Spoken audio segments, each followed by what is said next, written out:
Hi, I'm Sarah Muse. I am here with Rick Sheridan, and we are talking about his photography and his work for Open Studio Tour Roanoke, which will be this April 29th and 30th of 2023.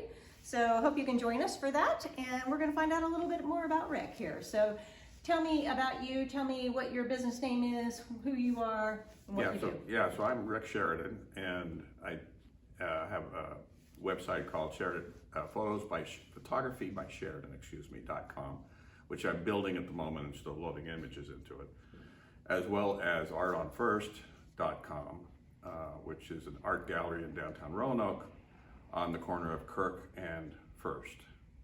And Open Studio Tour. And also Open Studio Tour. Yes, I'm in that too. as well this year. We have all these Again, websites you can find. Awesome. So tell me about your background. Where do you come from? What did you do? What do you do now? I actually, I was born in Utah, and actually as a kid I started doing photography. It always fascinated me to be able to capture a moment in time that's frozen, and you can always go back to it and see what it was like at that moment. And so that's kind of always been in my thoughts as I do photography. But I went to UCLA in their film school, where I graduated, and then taught in college in New York on Long Island, New York Institute of Technology, for a year until the draft ended, and all the students didn't have to worry about their student deferments anymore, and so they all left. Mm-hmm. And the school went from 1,000 students to like 10 overnight, and it took a while for them to get back up. So then I moved into New York City in Manhattan, and continued with photography at that time.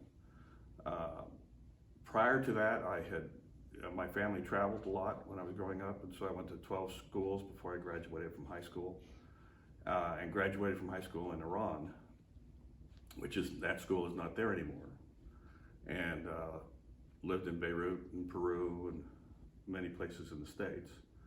And so it is, when I'm doing street photography, I'm always looking for that sense of contrast and diversity and interesting tableaus. So New York City was fabulous for me because it's such an international city. And I've had a number of jobs there in photography. I was a staff photographer at Columbia Presbyterian Medical Center, where I did research photos, child abuse photos to document the condition of the child when they came into the emergency room, and lots of medical kind of photography, as well as public relations kind of photography and architectural photography to document things. And then I was chief photographer at the American Museum of Natural History for a number of years. And that was amazing because you never knew what was going to show up in the studio. It could be a solitary bee that an entomologist wanted you to take a picture of, or it could be a triceratops head, or it could be publicity photos or advertising photos, as well as we reproduced all the images from the library, the 1870s expedition to Mont Blanc, and we would print those up for some magazine or some book. We did a tremendous amount of that. Wow, and so what was that process? Were they in slide form? How was it? Well, they could be glass plate negatives in 1870s, and these guys would be out in the field and they put their own emulsion on, and we had glass plates that had twigs and sand and branches and stuff in the emulsion, but the images were amazing images. Yeah. And so were they digitally transferred, or there was no digital really at that time. That came later in the studio, and I managed the studio. I got promoted a number of times and got into more administrative work, and so I still managed the studio for a long time, which I'm glad about. And when they did some of the renovations for the dinosaur halls, our studio was on that floor, and so it got moved and then transformed into a more contemporary studio using digital work and less darkroom work. And that's eventually I retired from there after 22 years at the museum. And then from there, how did you come to Roanoke? My wife, when she was 35 in 1994, had a brainstem injury. And so she was quadriplegic, which meant that she couldn't move anything very well. And she couldn't speak very well, though her brain itself was fine. And she was fully intact mentally. And so it was getting more and more difficult to take care of her in New York and working full time. And so I retired early and brought her down to Rock Hall, Maryland first. And we were there for a couple of years. And then we were on the way to Asheville, and we stopped in Roanoke overnight and went on to Asheville where all our furniture went, but we kept coming back to Roanoke and decided to get a place here. It was much easier to live here than it was in Asheville. Mm-hmm. Wonderful. And so she had care while you guys. And she was care, yeah. That's great. So what are you known for now? What would you say that you're known for now? I do a range of photographs, though. As I do close-up photographs, I do nature photographs, landscapes, sunsets. I think a lot of it is the isolation. I capture something in the image that's very isolated, like these are flowers, but you don't immediately recognize them as such. You've got it inside. So Right. I kind of investigate through my photography more so. And so what do you do exactly? What is your favorite thing to do? Is it okay, it's gonna be hard with lighting to be able to see it. It's really just walking around with the camera, and you can find amazing images anywhere. I have the one over here, which is a street party at Martin's downtown, which is just a couple blocks away from where we are. And we're out there one evening they're having a street party going on, and saw some fog rolling in, and it's an opportunity to get an interesting photograph. So that was fog. That was that It was like man-made fog? man-made Or fog. Okay, it's a little bit hard to see there. So, so most of the photography you do, it's in the moment of where you are at the time, or? Yes, I do still live occasionally, but most of my photography right now is going around someplace and just encountering something that's interesting to me, because the light or the shape or the colors or the contrast. Tell me about this one. This is fascinating. I mean, it looks like the sun is reflecting, but what? This was in Maine, where Ann and I had gone, and this was a plant on a hill, and this is the tidal basin. And so the sun was going down and reflecting off the tide, which is very muddy. It really drops a lot there, and that reflection was coming back through the plant. That is amazing. But that was, walk around looking for something that will add interest to the image. Mm-hmm.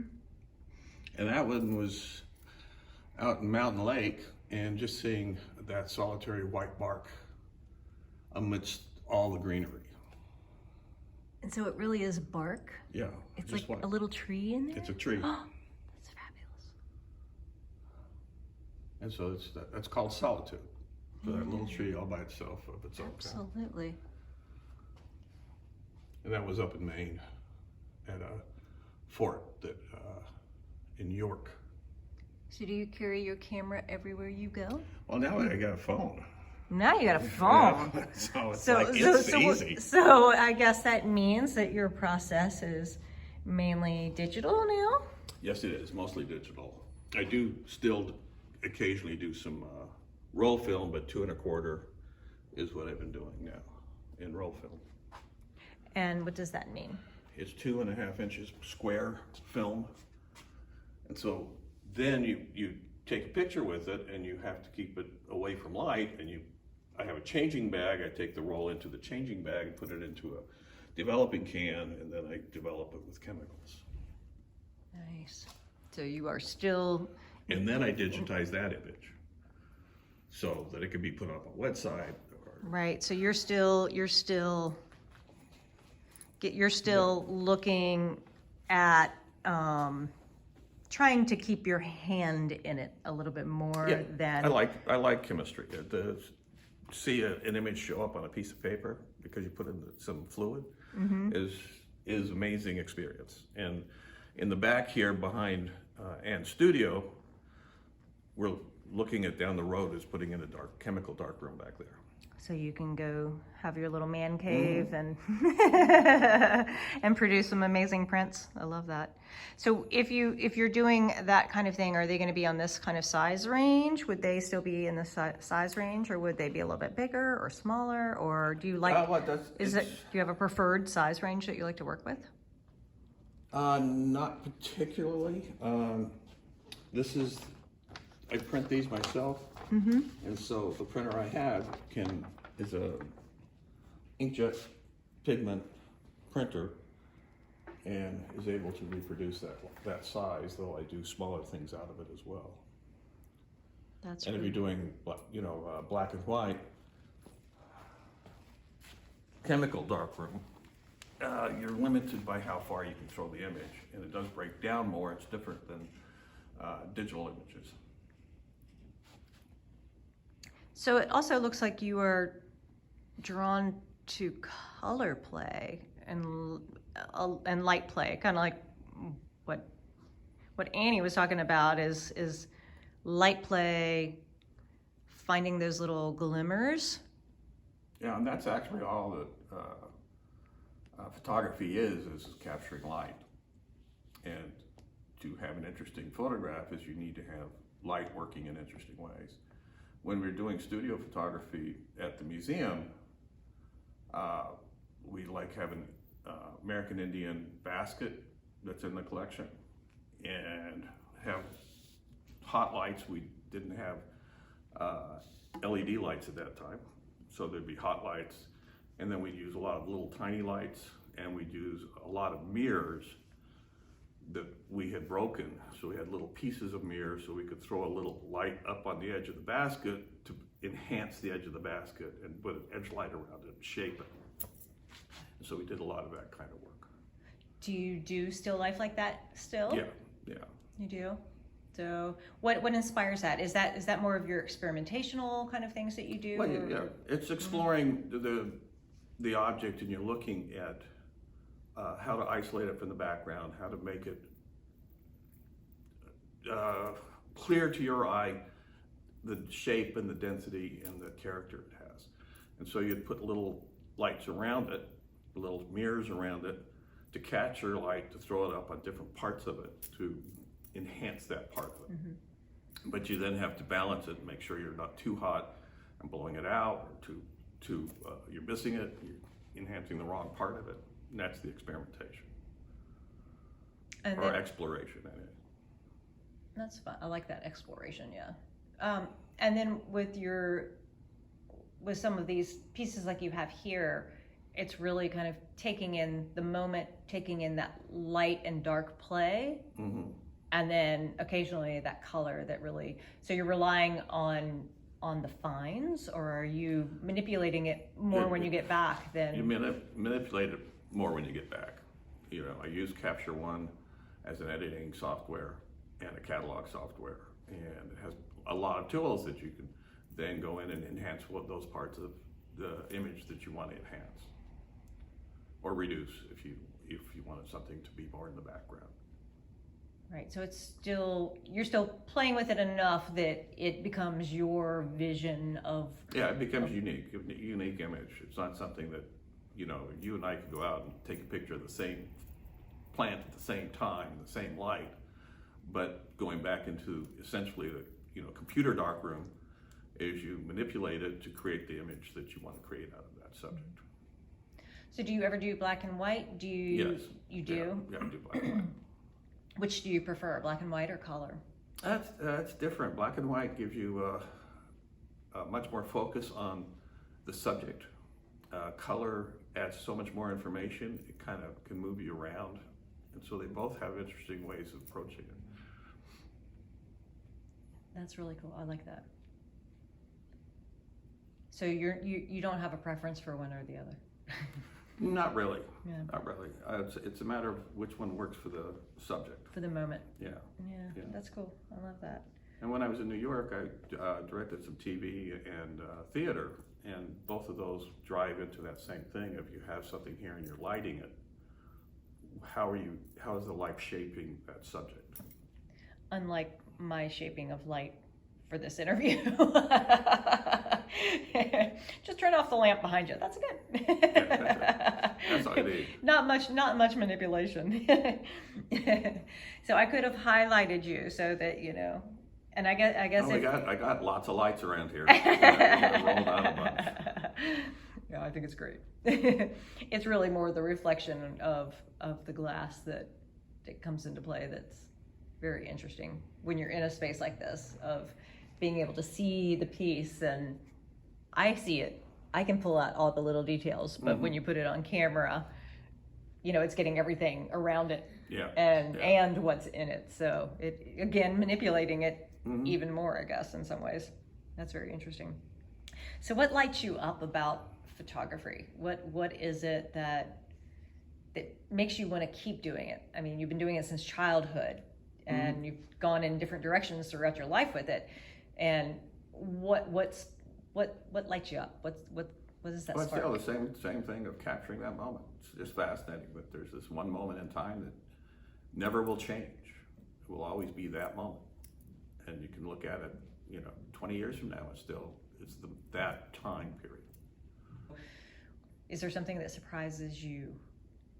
Oh, that's the one thing, as you're walking around and you're looking as a photographer, as an artist, is that you're always looking at your environment, and you encounter things that are unexpected all the time, and those are those nice surprises, nice experiences to see something in an environment that's not expected. That's a surprise, and that's part of the fun and thrill of that kind of art. So do you ever do custom work? Like if somebody says, I'd love for you to come and photograph blah, would you do that for them? Or is this mainly you discovering places and things on your own and you doing your own thing? No, I'm open to custom work. I've done obviously a lot of that in the past, of people having events and they want you to photograph. So you do do events? I'm not doing events anymore. Not doing them anymore. No, but I do still. I say we'll do, portraits. I will do things like that. So in studio, pretty much, or at their space. Yeah, at their space too. I love that. That's good to know. And I photograph children a lot, so that's fun to do. As kids, because they're very open to. They don't posture. They just like, here I am.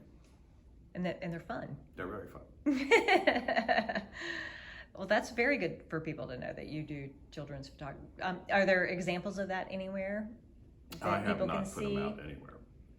It's also children. Right. So I'm somewhat reluctant to put it out there. Put kids out there. Right. But if somebody was interested, then you can show some examples so that they can see what they're. Okay.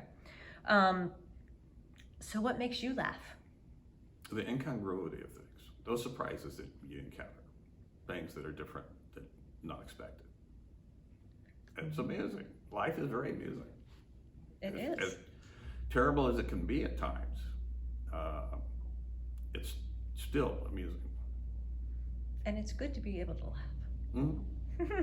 It definitely is. So is there anything else that you'd like to communicate with our audience? I don't think I can think of. And that's You've been perfectly pretty thorough. That is perfectly fine. So again, can you tell us how everybody can find you? Open Studios Tour Roanoke.com, artonfirst.com, photographybysheridan.com. Excellent. One of those places. One of those places. Yes. Excellent. All right. Well, thank you, everyone. I appreciate it. Again, we hope that you can join us for Open Studio Tour Roanoke, which will be April 29th and 30th, 2023. And we will see you there. If anybody wants to see any of the artists who are on the tour, please go to openstudiostourroanoke.com. Thank you very much. Thank you.